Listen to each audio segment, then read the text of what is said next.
یا میں مال کا نقصان اس کا کر کے اس کے اوپر آزمائش ڈال رہا ہوں، اولاد لے کر اس کے اوپر آزمائش ڈال رہا ہوں، کسی بھی طریقے سے میں مصیبت اس کے اوپر ڈالتا ہوں اور پھر میں اس کو صبر کی توفیق دیتا ہوں۔ اب بندہ صبر کرتا ہے، اب وہ صبر کر رہا ہے حتیٰ کہ میں اس کو کامیاب کر دیتا ہوں، وہ مقام اس کو عطا کر دیتا ہوں۔ یعنی صبر کی بڑی فضیلت ہے۔ اب آپ دیکھیں مصیبت پر صبر،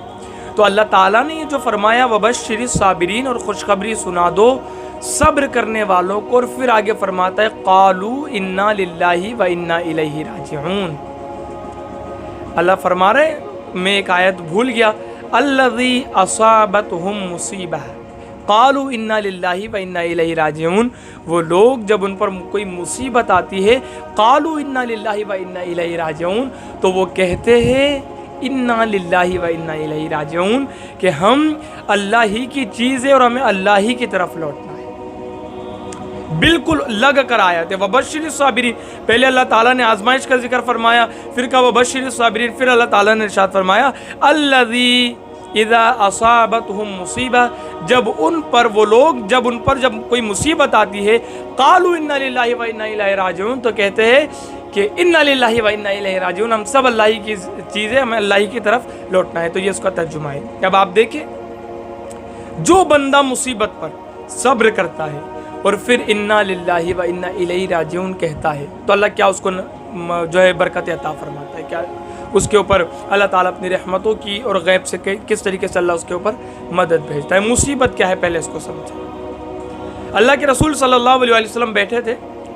چراغ بجھ گیا اللہ کے رسول کا، اللہ کے رسول صلی اللہ علیہ وسلم نے ارشاد فرمایا انا للہ و انا الیہ راجعون۔ تو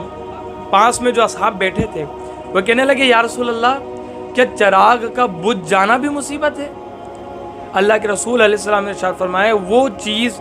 جس سے مومن کو اذیت پہنچتی ہے، ہر وہ چیز جس سے مومن کو اذیت پہنچتی ہے، تکلیف پہنچتی ہے، وہ مصیبت ہے۔ اگر اس کے جوتے کا تسمہ بھی ٹوٹ گیا یہ بھی مصیبت ہے، اگر اس کو کانٹا بھی چبھ گیا یہ بھی مصیبت ہے، اور بندہ اس پر کہتا ہے، صبر کرتا ہے اور کہتا ہے انا للہ و انا الیہ راجعون،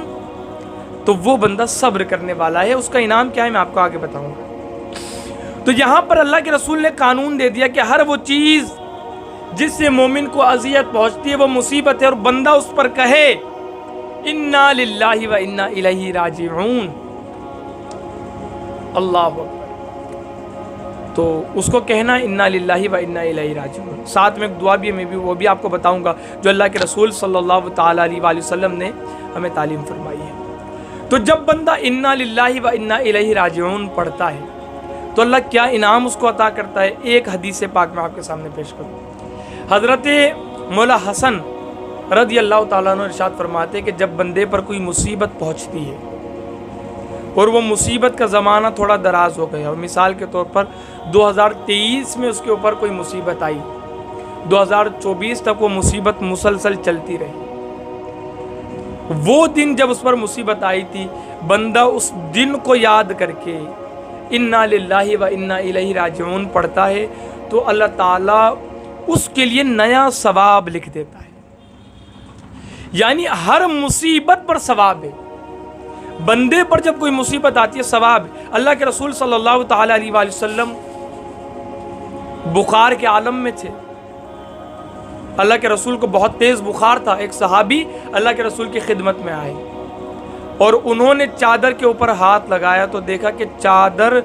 بھی گرم محسوس ہو رہی ہے، یعنی اللہ کے رسول صلی اللہ علیہ وسلم کو بڑا تیز بخار تھا کہ وہ چادر اللہ کے رسول کے جسم مبارک سے لگی تھی، اللہ کے رسول کا جسم مبارک گرم تھا بخار کی وجہ سے، اس کی وجہ سے چادر بھی گرم لگ رہی تھی۔ تو صحابی کہنے لگے یا رسول اللہ آپ کو تو بڑا بخار ہے۔ اللہ کے رسول نے کہا کہ ہاں مجھے بڑا تیز بخار ہے، اور ایک عام انسان کے مقابل میں انبیاء کو، صالحین کو اللہ تعالیٰ 2 گنا زیادہ تکلیف دیتا ہے، یعنی 2 گنا زیادہ مصیبت اور آزمائش میں ڈالتا ہے۔ مثال کے طور پہ ایک بندے کو بخار ایک کم ہے، لیکن انبیاء کو جو بخار ہوتا ہے وہ 2 گنا زیادہ ہوتا ہے، اور اللہ کے رسول نے آگے کہا کہ اس پر اجر بھی 2 گنا زیادہ ہے، ثواب بھی 2 گنا زیادہ ہے۔ تو جب بندے پر مصیبت آتی ہے تو اللہ تعالیٰ اس کو ثواب عطا کرتا ہے، اور صبر کرتا ہے، انا للہ پڑھتا ہے تو اللہ تعالیٰ کیا فرماتا ہے؟ ثواب، نیا ثواب لکھتا ہے۔ جب بھی وہ اس مصیبت کو یاد کرتا ہے، انا للہ پڑھتا ہے، اللہ تعالیٰ نیا ثواب لکھتا ہے، اور رحمت کے دروازے اس کے لیے کھول دیتا ہے، اور اس بندے پر رحمت کی برسات فرماتا ہے۔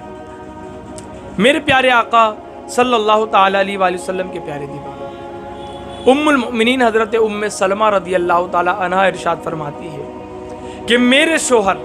حضرت ابو سلمہ بڑے نیک آدمی تھے، بڑے نیک، میری نظر میں ان جیسا نیک کوئی نہیں تھا۔ اب دیکھو، انسان کی ایک سوچ ہوتی ہے اور اس کی سوچ کی ایک حد ہوتی ہے، اس سے زیادہ وہ نہیں سوچ سکتا۔ ہماری بھی ایک سوچ ہے، وہ سوچ محدود ہوتی ہے، اس کی ایک حد ہوتی ہے۔ مثال کے طور پہ ایک مڈل کلاس کا بندہ سوچتا ہے بنگلے تک، کہ میں ایک گھر جو ہے میرا،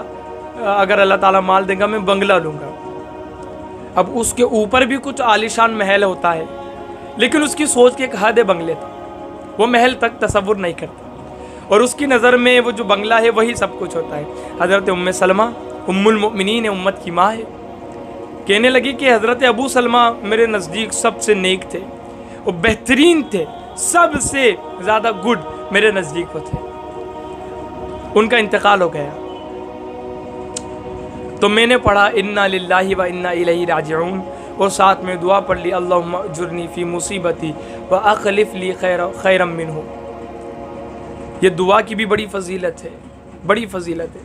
اور یہ دعا کی فضیلت میں آتا ہے جب بندہ انا للہ و انا الیہ راجعون کے ساتھ اس دعا کو پڑھتا ہے تو اللہ تعالیٰ اس کا بہترین بدل اس کو عطا فرماتا ہے۔ اگر مثال کے طور پر کسی کے بچے کا انتقال ہو گیا اور بچہ بہت اچھا تھا، وہ انا للہ و انا الیہ راجعون پڑھ لے، اس کے ساتھ یہ دعا پڑھ لے، اللہ بہترین بدل عطا فرماتا ہے اس کا۔ نقصان ہو گیا، پڑھ لے، بہترین بدل، ایسا بدل کہ ہم گمان بھی نہیں کر سکتے۔ حضرت ام سلمہ کے ساتھ وہی ہوا، کہنے لگی کہ میں نے یہ دعا پڑھ لی اور میں نے رسول اللہ سے سنا تھا کہ اللہ بہترین بدل عطا فرماتا ہے، لیکن میری نظر میں حضرت ابو سلمہ سے بہتر کوئی تھا ہی نہیں۔ اب میں تو سوچ رہی تھی اللہ کیا بدل عطا فرمائے گا، تو اللہ تعالیٰ نے رسول پاک صلی اللہ تعالیٰ علیہ وآلہ وسلم کے ساتھ میرا نکاح فرما دیا، اور رسول اللہ حضرت ابو سلمہ سے کئی گنا زیادہ بہتر ہے۔ اللہ کے رسول تو امت میں سب سے بہتر ہے، سب سے بہتر، اللہ کے رسول سے زیادہ بہتر کوئی ہے ہی نہیں۔ تو میرے بھائی اور میری بہنوں، اللہ تعالیٰ نے رسول اللہ بدل عطا فرمایا حضرت ام سلمہ کو۔ حضرت ابو سلمہ کے وصال پر جب انہوں نے انا للہ و انا الیہ راجعون پڑھی، اور یہ آیت کو دیکھے بھی آپ، کیسی آیت ہے؟ ہم سب اللہ ہی کی چیز ہے اور ہمیں اللہ ہی کی طرف لوٹنا ہے۔ اللہ تعالیٰ کھلائے ہم کھاتے، اللہ تعالیٰ پہنائے ہم پہنتے، اللہ تعالیٰ چلائے ہم چلتے، ہمارا اپنا کچھ ہے ہی نہیں، اور اینڈ بھی اللہ تعالیٰ کے پاس ہم کو جانا ہے۔ تو ہمیں تکبر سے بھی بچنا چاہیے، اور مصیبت کے وقت انتقال ہو رہے پڑے، مصیبت آ رہی ہے پڑے، تجارت میں نقصان آ رہے پڑے، اللہ تعالیٰ اولاد کا وصال فرما رہے پڑے، امتحان میں اگر فیل ہو رہے پڑے، یعنی ہر وہ چیز اللہ کے رسول نے قانون دے دیا، اگر آپ کے گھر کا چراغ بھی بجھتا ہے وہ تکلیف اس پر آپ پڑے، جوتے کا تسمہ بھی ٹوٹ جاتا ہے، یہ بھی مصیبت اس پر بھی پڑے، اور ہر مصیبت پر اگر آپ صبر کریں گے اور پڑھیں گے، ہر مصیبت پر اجر ہے۔ تو میرے بھائی اور میری بہنوں، انا للہ و انا الیہ راجعون، اگر کوئی چیز گم بھی جاتی ہے پڑھے آپ، گم جاتی ہے کوئی چیز پڑھے آپ، کثرت کریں، اور اس کی کثرت سے اللہ تعالیٰ وہ چیز بھی آپ کو عطا کرے گا، یا اس کا بہترین بدل آپ کو عطا کرے گا۔ تو میں نے آپ کے سامنے مختصر سے اس کی فضیلت پیش کی۔ اللہ تعالیٰ ہم سب کو ان باتوں پر عمل کرنے کی توفیق عطا فرمائے۔